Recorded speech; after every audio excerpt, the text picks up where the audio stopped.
Well, you really have to have a really good understanding about the concept of time to actually be successful. You see, time is really the first currency that you were given. We all have one common gift, and that is time. Irrespective of where you were born, the family you were born into, the color of your skin, your IQ, every day you get the same amount of time as anyone else alive, and that's 24 hours. And so what you really do with every single hour really determines who you become. In life, we have the same, almost a similar platform to achieve our unique gifts, dreams, and goals. Is life simply says, I am a soil. I do not discriminate. I am good soil. You are seed. You can choose to be good seed or you can choose to be bad seed. But whatever you put in me, I will give back to you what you put in me. And I will give it back to you much more than you give me, which means you will have a harvest. And one of the key concepts about excelling in life and succeeding is trying to understand and trying to appreciate the value of your time. If you have a passion or if you have an interest in succeeding, and let me qualify success in this term by saying I'm referring to financial success and financial wealth. But also the principle applies to success in any area of life. I'll talk about this in a few moments. Is the first thing you have to understand is that time is something that you have, and that you exchange time for everything else you want in life. You see, to get this jacket, I had to exchange my time for it. But I exchanged my time in the form of money, which meant I had to provide value to someone in exchange for my time, and I was rewarded or compensated with money in the form of a currency. And that currency, I went to, the tailor, and I said, I want a jacket, and I'm willing to give you my time in the form of money, in a currency that you understand, for the exchange of this. The relationships I have in my life have come as a result of the investment of my time. You see, everything I've achieved, everything you have achieved in life is a function of the investment of your time. Very interestingly, everything else that I do not have in my life, and everything else that you do not have in your life, is also a function or a product of what you were not willing to invest your time in. And so really, time and understanding the value of time and how you use your time is what really separates and decides how quickly you would achieve your dreams and your goals. The difference between people who have achieved great success and the people who haven't is hidden in how each use time. You see, successful people use time very differently to unsuccessful people. And when we talk about time, most people see time as an emotion. And the reason is because every time we remember time or we think about time, we're either thinking about moments or experiences we've had or that we've shared with people, whether people we care about and we love or people that we happen to have met.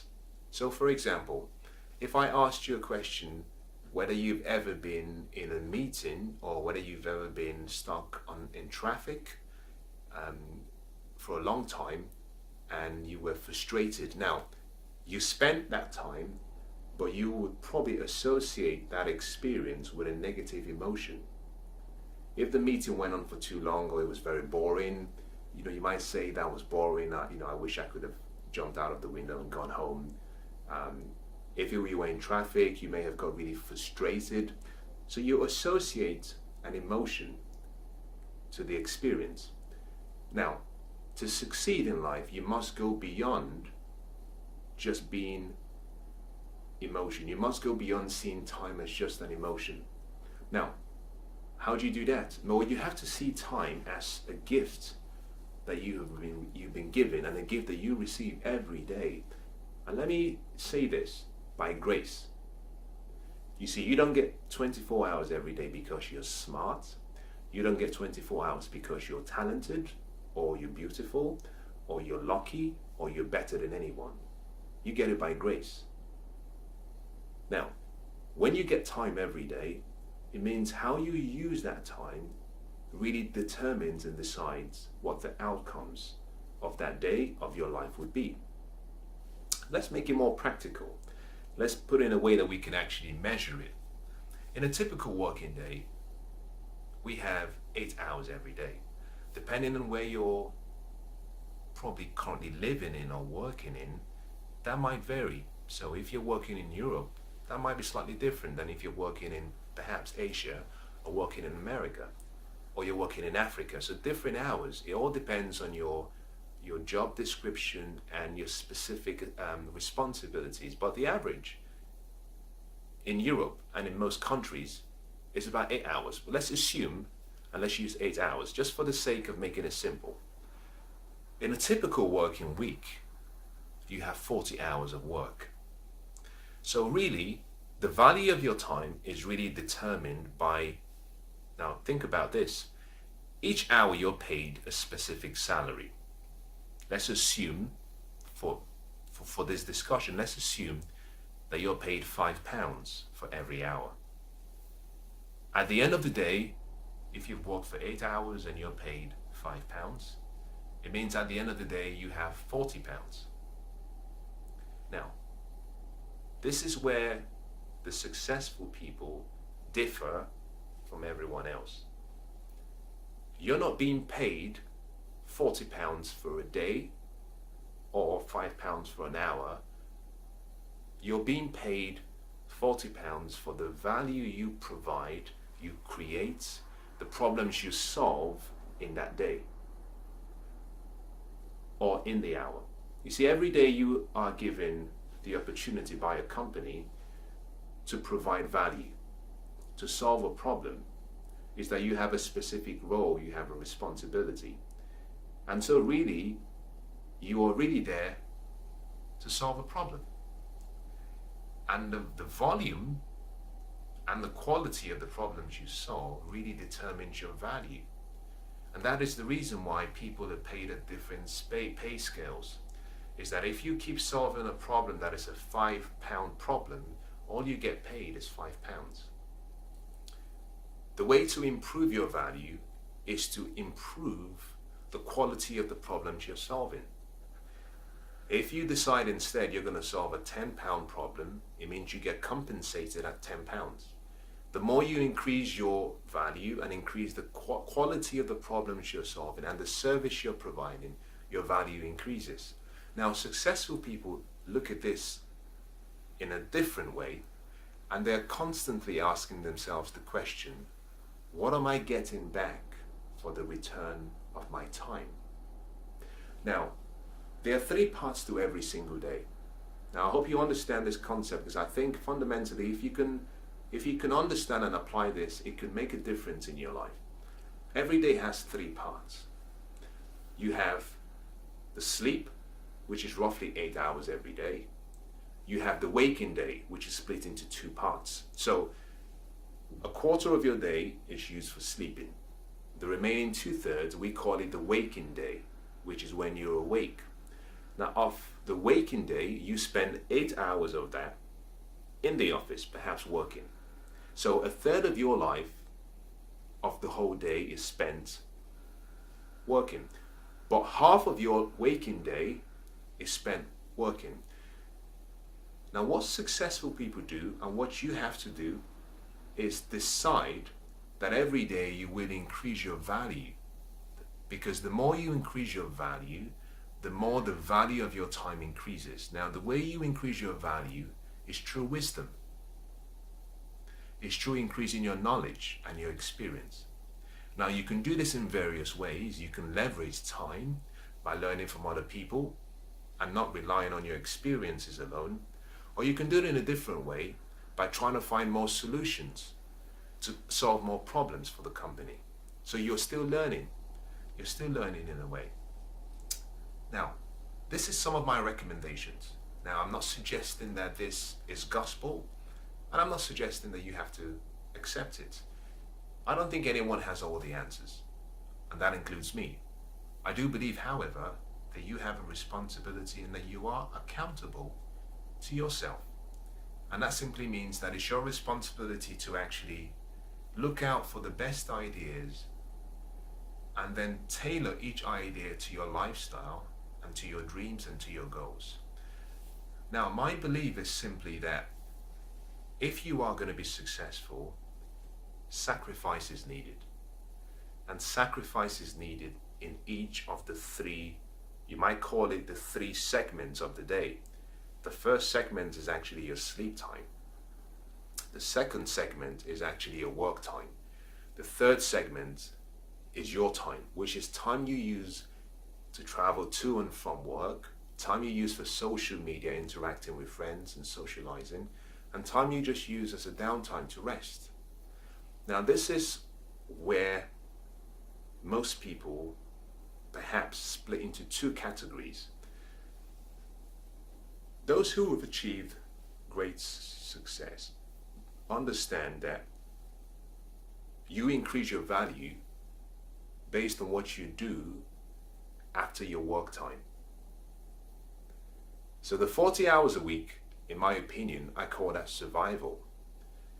If everyone worked 40 hours, everyone would be the same. If they did the job exactly the same way, to the same standard, to the same specification, there's nothing that differentiates you from the next person. Your success really is hidden in what you do with your spare time. So, whilst you want to work as hard as you can during the 8 hours in the office, you want to work smart as well. You want to work hard and smart so you can leverage and provide more value than the time you're being paid for. But it's really what you do during your spare time that determines who you become and the quality of your life. So I want to share with you some concepts, some ideas, and some things that you might think about that could perhaps make a difference in your life. The first is, in my opinion, is every day you should make a daily effort to invest in yourself. The most important person in your world is you. Now, you are a company. You may be working for a company, but you are your company. You are a CEO of your company. You're like the chief executive officer of your life. Your life is your company. You are a brand. To succeed, you must start to see yourself as a brand, as a company. And that the value of your company is based on the value of the stocks that you have in the company. Now, you're not just the CEO or the chief operating officer of your company. You are also the chief information officer, which means that you're responsible for all of the knowledge, all of the wisdom, all of the information you need to make the company successful. Now, you can keep going into different functions. You might say, well, I'm also the chief financial officer of my company. I am also the chief administration officer of my company. I am also the human resource manager of my company, so I'm responsible for qualifying and choosing the people who come in to my life and make sure that they're right people. The point I'm making from this is that you are a brand. And the value of a brand will increase or the value will decrease. But the increase or decrease is really determined and can be influenced by what you do every day towards improving the value. And I really think how you start your day and how you end your day and what you do in between really determines how much more valuable you become. So these are my recommendations. The first recommendation I have is that I believe that to be successful, that you must, and I choose the word must, because this is in the case of me making a recommendation of should. Now, you can decide whether this applies to you and whether it's something you want to try. But to get into the success league, you must be willing to invest between 5 and 10% of your time in yourself every single day.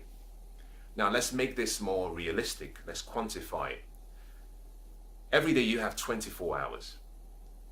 So 10% of 24 hours is let's say 2.5 hours. So 2.4 hours. Call it 2.5 hours. 5% is 1 hour, and say 1 hour and 30 minutes. Let's call it 1 hour 30 minutes. This means that every day you must dedicate between 1 hour 30 minutes and 2.5 hours in yourself. Now think about that. I know that is a big number, and I know you're probably shocked. But before you fall off your chair, or before you start laughing, or before you say, oh shit, I've heard enough, think about this. The average person spends between 4 hours and 6 hours every day on a combination of social media, Netflix, Amazon Prime, and texting, Facebook. And my question to you is, what is the value of your life? Do you not think that your life is worth more than 2.5 hours of your time, which is only about 30% of the time spent by the average person on social media? Now, I believe your life is worth more than you give yourself credit for. I believe that there is greatness in you, but that greatness needs sacrifice. Now, here is the promise. There's a promise that comes with success. With the promise comes a price.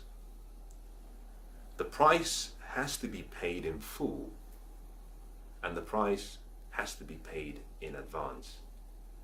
If the price is paid, the promise is guaranteed. But guess what? The promise is due every day. Success is not something you own. It's something you lease. And so every day, the lease is due for renewal. Every day you have to renew the lease. And you renew the lease by investing in yourself. Warren Buffett was asked a question. The question was, what is the best investment anyone can make? Now, Warren Buffett is considered to be perhaps one of the greatest investors that we've actually had in the 21st century. And his response was very simple. He said, the best investment you can make is to invest in yourself, because the government cannot tax it. You can't run up a huge deficit, and it will always produce a tenfold return. So when I talk about investing between 5 and 10% in yourself, your question shouldn't be, how many hours does that amount to? Your question should be, what will be the return on my time invested? You see, because all investments are about the return on the investment, not the investment amount, but what you get back for what you put in. The second part is, you have to and you must, let me change and say you must be willing to invest between 5% and 10% of your disposable income, what you earn every month, in yourself, in your personal development and in your growth. Now, I will go into this in some detail in a few minutes. But what that simply means is, let's see if we can make it a little bit more, make it more real, if you may. Let's assume that you make £2,000 every month. Now, if you make £2,000 every month, 10% of 2,000 every month is about £200. 5% of 2,000 every month is about £100. And what I'm suggesting is that if you want to achieve good success, and if you want to excel in any area of life and live the abundant life, live the good life, that you have to be willing to invest between £100 and £200 if your monthly salary is £2,000 a month. Now think about that. Now I'm talking about disposable income. So this is your net income. So you've paid your taxes. Whatever you have left, you must be willing to spend between 5% and 10% in yourself. Does that sound too much? Well, maybe it does. My question again to you is, what is your life worth? You see, because every investment you make in yourself compounds, and it will always pay back a return that far exceeds what you initially invested. You see, when you invest in yourself, you're not spending the money. You're simply sending the money into your future and saying, I want money back with interest. You see, every investment you make in yourself compounds over your lifetime. You might invest, 5% in yourself every month. And that compounding effect lasts you 50 years. And guess what? The product of your investment and the return on your investment, in some cases, if you've been smart, it will outlive you. So it'll be something that you even pass on. So for example, if you've invested in yourself and you've used the wisdom and the knowledge to acquire more assets, you can then pass those assets on to your children and to the people you care and you love. You can make a difference in the world. So when you invest in yourself, you have to think beyond you and think about what the difference you can make with the wisdom and the knowledge you acquire. So these are two ways that I think you can invest in yourself. Invest your time, invest your money. Now, your energy is something that will come naturally, so I'm not going to spend time talking about investing in your energy. I would simply say that it's important you make enough effort to make sure that you have the physical support system to support your dreams and goals. You see, your body is the only place you've got to live on and live in until your time is up. So you've got to treat your body like a temple. I've met people, and you may have met people as well, who have the passion, who have the desire, who have the ambition, who have the willpower to achieve a lot in life, but they don't have the energy. They don't have the physical support system to support their dreams. Their mind is ready, the body is weak. You need your body. So whilst you invest in your mind and you invest your time, you must also spend quality time in nurturing your body. Now let's go back and let's talk about what you can invest in and how to proceed with your investments. And one of the most important things you should try and understand is your rewards in life would always be in proportion to the level of value you create or you provide. Now I'll say that again. Your rewards in life would always be in proportion to the level of service or value you create. That people reward you based on the problems you solve. The problems you solve determine your value. Very important you understand this. The more problems you solve for more people, the more valuable you become in the eyes of people. So your focus should always be on being able to increase your value so you can solve more problems. Now, I've heard a lot of people talk about ideas. Ideas do not really make people wealthy. They do sometimes, but not always. And the reason is simply because we have 7 billion people in the world today. You simply have to travel around the world to see and understand the ideas that people have. The world is full with great ideas. But guess what? Only a handful of those ideas are providing solutions to problems that we have currently today. People reward you in proportion to the problems you solve, not the idea that you have. Your ideas are only valuable if they are able to solve a variety of problems for a lot of people. So I would encourage you, yes, you want to think about ideas, but if you truly want to add value to the world and to yourself and be successful, why don't you just look around you and find the problems around you and solve those problems? What the world needs are people who can solve problems, not people who can think of ideas. You see, most people go to the graves and most people die with their gifts and their talents hidden within them. Most people are thinking about perfecting an idea, and a lot of these ideas are great ideas, but they are so narrow-minded about finding the best idea that they forget the problems that exist. To be successful, you must find problems around you to solve. To solve the problems, you must become more valuable. To become more valuable, you must increase your wisdom. To increase your wisdom, you must invest in yourself. To invest in yourself, you need time and you need money. So I hope it's been quite helpful. Now, what do you invest in and how do you get started? Very good question. If that's on your mind, if that was something you're going to ask me, then I want you to listen very carefully. Now, you can invest your money in a number of things. You can invest in books. Now, I personally think that books represent one of the best investments anyone can make.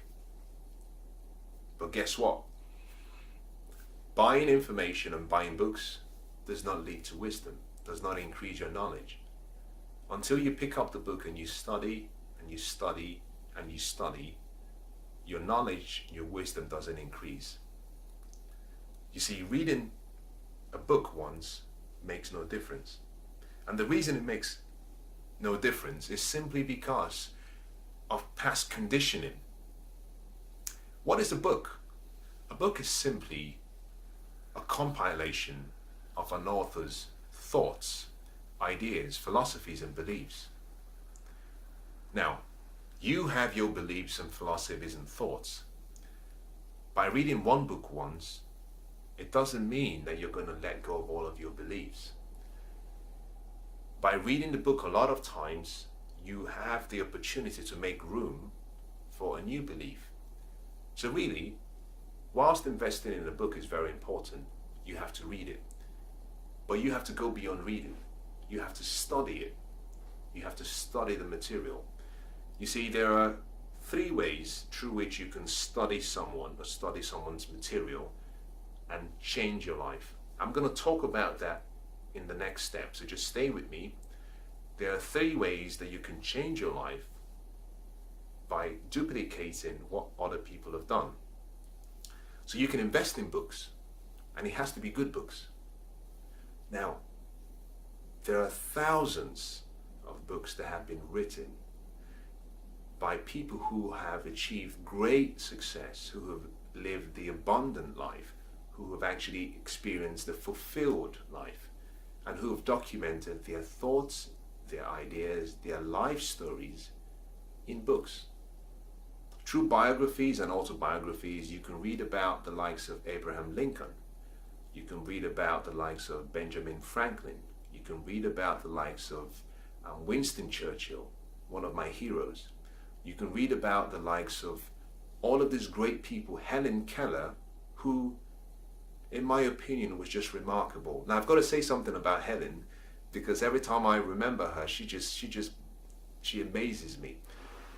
Now, she's asked by a reporter, now this has nothing to do with what we're talking about, but I think it's probably quite useful. And Helen Keller was blind and deaf. And she was interviewed and she was asked the question, what could be worse than being blind all of your life? And she gave a remarkable answer. She says, having eyes but no vision. You see, she made that statement simply because your sight is a function of your eyes. Through your eyes you see things as they are. I can look around and I can see things. But through your mind, you see things as they could become. All successful people have developed and continue to develop the ability to see with their mind first. Your eyes is often a hindrance to you seeing with your eyes, because your eyes will only show you things as they are. It tells you about your present reality. To succeed, you must be a good dreamer, to see things beyond reality and say, I can dream of something much bigger, much grander, and because I can see it in my mind, I can achieve it. Now, so you have, through books, you can find out a lot of great stories about great people who have achieved great success. And they also give you, in some cases, they give you almost a step-by-step guide on what they did and how you can apply the same thing. So I would encourage you to invest in books. Remember, buying books doesn't make you wise. Buying books doesn't make you more knowledgeable. Reading the books and applying the lessons in the books and the recommendations and the ideas is what changes your life. Now, the second thing to invest in my opinion, is people, and specifically mentors. Mentors expand. They increase our ability to dream. They increase our ability to be, do, and have whatever we want. A mentor is really someone who has achieved success in an area that you have an interest in, or have achieved success in an area that you are aspiring to achieve, or you have failed. You're not going to live long enough to learn everything you want to learn. So why try? Why don't you find someone who has actually achieved success where you want to succeed in, and simply model what they did? That is one of the unique secrets to successful people, is that they, at a very young age, or at a specific time in their career or life, they discovered the power of association, but association with the right people. You see, by associating with the right mentors, mentors can teach you how to think. Success starts with changing the way you think, not changing what you do. It starts with changing the way you think. True mentors, you can model their success. And the reason is very simple, because success is predictable. Now, that is no groundbreaking discovery. It's been known for a while. And just as success is predictable, failure is predictable. You can learn from someone's mistakes the way you can also learn from someone's successes. So one of the things you have to decide to do is make a firm commitment to yourself that you will invest in learning from the right people, from the right mentors. Now, did you know that Charles Schwab was mentored by Andrew Carnegie? Andrew Carnegie was a great industrialist. At a point, he was the wealthiest man in the world, or in America. He built the steel industry. Now, did you know that Mark Zuckerberg was mentored by Steve Jobs? Think about that. Did you know that Martin Luther King was mentored by Mahatma Gandhi? You see, the relationship between mentors and proteges, or mentors and mentees, have existed since the start of creation and the start of life. Is that your father is a mentor to you, your mother is a mentor to you as well. If you're a bigger brother or bigger sister, you are a mentor to someone else. The mentor relationship is so important, most people neglect it. If you are going to be successful, you must develop and form strong bonds with good people and good mentors, people that can teach you. Now, one of the reasons why you want to invest in a mentor is simply because through a mentor you can leverage time. You see, time is indeed your most important asset. Because it's your most important asset, you want to maximize every single bit of it. You want to maximize the use of your time. Now, how do you do that? Well, one of the ways to do it is you leverage time, because you cannot stop time. You cannot sell it. You cannot consume it, but you can use it. One of the ways of using time and leveraging time is that you buy time back through someone else's experience. You know, it could take someone a lifetime to learn a concept. There are a number of people who it's taking them perhaps 60 years to become millionaires. It's taking them 60 years to become billionaires. they spend a lifetime studying success and applying success in every area of their life. What I find remarkable is that you can, through dedication, patience, the willingness to learn, passion, desire, commitment, is that you can find someone like that and say, I want to dedicate 2 or 3 years of my life to learn from you. I want you to teach me everything you learned in 60 years. Now, they may not be able to teach you every single thing they learned, but what they can give you could be worth maybe 15 years of your time. So what you've done is, by investing 2 years of your life,